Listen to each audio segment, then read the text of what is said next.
दोस्तों, मेरा नाम राशिद ज़हीर है और आप देख रहे हैं ऑनलाइन न्यूज़ इंडिया। दिल्ली में एक लड़की को गाड़ी से कुचलकर मार दिया गया और गाड़ी के अंदर वो लड़की फंसी रही। कई किलोमीटर तक उसको घसीटा गया। ये खबर आप तक सोशल मीडिया के माध्यम से पहुंची थी और मेन स्ट्रीम मीडिया ने भी इसका बहुत ज़्यादा शोर मचाया था, लेकिन अचानक वो शोर थम सा गया। वजह क्या रही? वजह ये रही कि इस खबर के अंदर कोई हिंदू मुस्लिम एंगल शायद नज़र नहीं आया और अदालतों के अंदर एक ट्रायल चला करता है। ऐसे केसेस में हमारी मीडिया भी अक्सर ट्रायल चलाती है। अभी टीवी पर बताया गया दिल्ली के राक्षस नंबर 1, राक्षस नंबर 2, लेकिन जैसे पता चला कि वो बंदे विशेष समुदाय से नहीं हैं और बीजेपी के नेता भी कहे गए, तो बिल्कुल गोदी मीडिया शांत हो गया। दर्शकों, श्रद्धा का कत्ल हो या किसी और बेटी का हो, बराबर है। मालूम है दर्शकों के दिल्ली के अंदर 4 किलोमीटर 6 किलोमीटर तक गाड़ी से रोनती हुई एक लड़की को मार दिया गया या अनजाने में मार दिया गया, वो एक अदालत का काम था। लेकिन गोदी मीडिया ने शोर मचा रखा था, लेकिन जैसे ही पता चला भारतीय जनता पार्टी का नेता है या बाकी लोग विशेष संप्रदाय से संबंध नहीं रखते, बिल्कुल शोर थम सा गया। अब अगर ये इस तरह से खबरों का परोसना आपके सामने ऐसा हो जाएगा और गोदी मीडिया अपनी मर्जी से शोर मचाएगा, अपनी मर्जी से शोर को दबाएगा, तो ये बताइए कि इंसाफ कर फिर कहाँ मिलेगा? चूँकि हर जगह चप्पे चप्पे पर तो संभव है नहीं कि सरकार के नुमाइंदे मौजूद हों।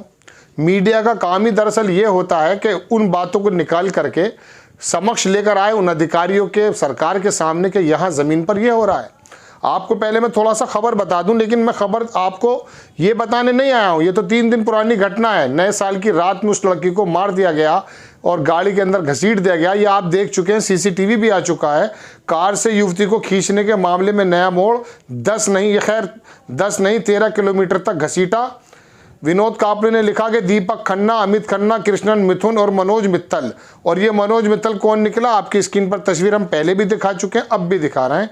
भाई मनोज मित्तल सह संयोजक हैं ये भारतीय जनता पार्टी के। फिर क्या हुआ है, मैं आपको खबर ये बताना चाहता हूँ दर्शकों कि जब हिंदू मुस्लिम एंगल नहीं होता है, उनके नाम आपके सामने नहीं आते हैं।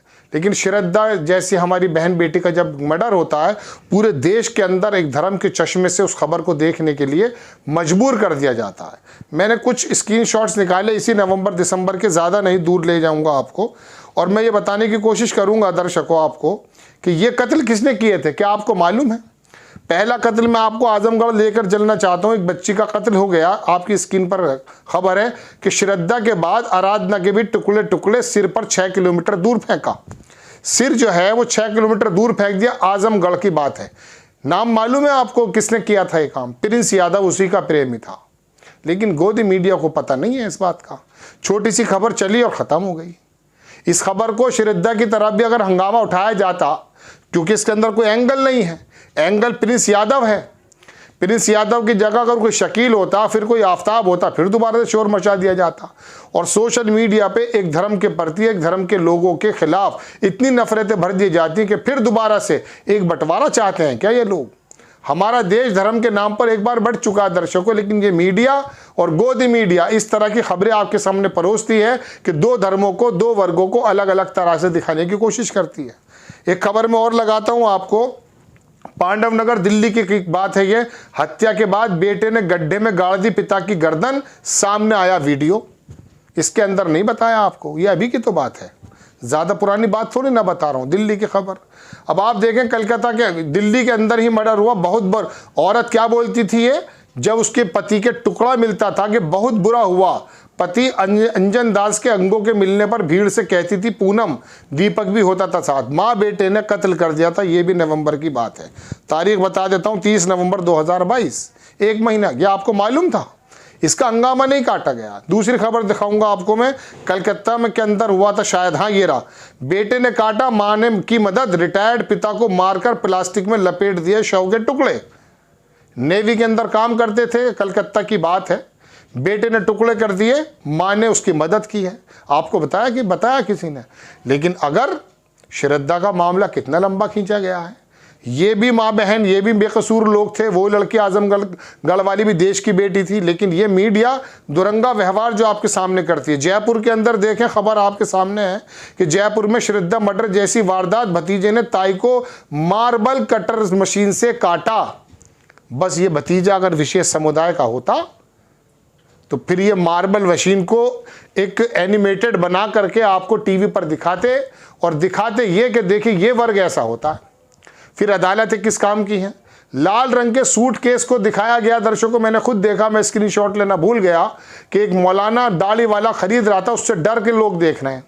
लाल कलर के सूटकेस की बात चल रही है जो श्रद्धा हत्याकांड में दिखाया गया। दर्शकों, अगर एक आफताब इस काम को करता है वो भी फांसी के लायक है, और दूसरा अगर प्रिंस यादव करता है वो भी फांसी के लायक है। लेकिन कानून इसके अंदर बुनियाद में जाकर इसकी खबर को लेगा। लेकिन ये कौन सा गोदी मीडिया है जो दिल्ली के अंदर एक बेटी को गाड़ी से कुचलते हुए लोग चले गए, अभी नहीं बता सकता हूं मैं भी। उनका तो कहना यह है कि हमें मालूम नहीं पड़ा। तो क्या शराब के नशे में थे? गाड़ी के नीचे तो अगर छोटी सी चीज भी आ जाए तब पता चल जाता है। लेकिन यहां दुरंगा व्यवहार गोदी मीडिया का क्या हुआ? दिल्ली के राक्षस, और जब राक्षस निकले वो भारतीय जनता पार्टी का नेता या दूसरे लोग निकले, सारे के सारे वो नॉन मुस्लिम निकले, तो फिर चुप हो गए। दोस्तों, दो खबरें जब एक जैसी होती हैं, एक खबर को शोर मचा करके उठा देना और पूरे विश्व पटल पर यह लगा देना कि देखिए विशेष संप्रदाय का बंदा था और उसने इस काम को कर दिखाया है। वहीं दूसरी तरफ जब यह खबर आती है कि बंदा का जो है वो विशेष संप्रदाय का नहीं है, तो क्या गोदी मीडिया के मुंह में कौन सी दही जम जाती है। खबर दरअसल दर्शकों यही बताने आया था कि बेटी के साथ तो दुराचार गलत है, वो चाहे कहीं पर भी हो। क्योंकि बेटी बचाओ बेटी पढ़ाओ का नारा जो सरकार देती है, उसी के इशारे पे ऐसा बताया जाता है कि गोदी मीडिया चलती है। अब ये गोदी मीडिया जब हंगामा करती है तो बिल्कुल साफ पता चल जाता है कि किस एजेंडे पर ये तुली हुई है। मीडिया का तो काम दर्शकों ये नहीं था। मीडिया का काम तो ये था कि जो हकीकत में आपको नज़र आता है कि ये चीज़ नज़र आ रही है, उसी को सामने दिखाया जाए। अगर आप खबरों का विश्लेषण भी करना चाहते हैं तो आप बता दीजिए कि मेरा पर्सनल इसमें यह है। लेकिन एक एजेंडे के साथ ये जो इतने कत्ल गारत मैंने आपको अलग अलग दिखाया, जयपुर, दिल्ली और कलकत्ता, ये लोगों के कातिलों के नाम आपको पता क्यों नहीं है? आफ्ताब का नाम क्यों मालूम है? आफ्ताब को सबसे पहले फांसी में चढ़ा इसलिए देना चाहिए क्योंकि मेरा पर्सनल मानना यह है कि हमारे देश का संविधान भी ये कहता है और इस्लाम धर्म भी ये कहता है कि किसी की बच्ची के आपके साथ कत्ल गारत थोड़ी ना करेंगे। लेकिन ये लोग जिनके आपको नाम भी मालूम नहीं है, ये इसी गोदी मीडिया की मेहरबानी है दर्शकों, जो दो चश्मों से देखने पे आपको आमादा करती है और उसका फिर रिजल्ट ये निकलता है कि भीड़ के माध्यम से किसी एक दाढ़ी वाले को कहीं पर भी मारा जा सकता है। रवांडा के अंदर दर्शकों जो नरसंहार हुआ था, उससे पहले वहां रवांडा रेडियो तो चला था जो एक खास समुदाय के खिलाफ नफरतें भड़काने का काम करता था। फिर क्या हुआ आपने देखा। तो ऐसे माहौल पर सरकारों को इन चैनल्स पर लगाम लगानी चाहिए, उन एंकर्स को बताना चाहिए कि तुम्हारा एजेंडा क्या है। तुम किसी एक केस को इतना हाइप कर देते हो कि एक समुदाय को पूरे को शक की निगाह से देखा जाता है और दूसरे केस में आप नाम भी नहीं बताते। बहरहाल बड़ी खबर तो मैं आपको यही बताना आया था कि एक बच्ची को फिर घसीट करके मार दिया गया, या जिस तरह से वो पुलिस जाने, लेकिन उस खबर को शुरू में बताया गया। लेकिन जब पता चला कि इसके अंदर कोई ऐसा एंगल नहीं है, वो खबर दबा दी गई है और बाकी ऐसे न जाने कितनी खबर आपके सामने नहीं है। वजह उसके अंदर विशेष संप्रदाय के किसी बंदे का नाम नहीं, ऐसा एज्यूम हम कर सकते हैं। आपको खबर कैसी लगी अपनी राय कमेंट्स बॉक्स में आप ज़रूर दीजिएगा। चैनल को सब्सक्राइब कीजिए, शेयर कीजिए। नेक्स्ट टाइम किसी खबर के साथ आता हूँ।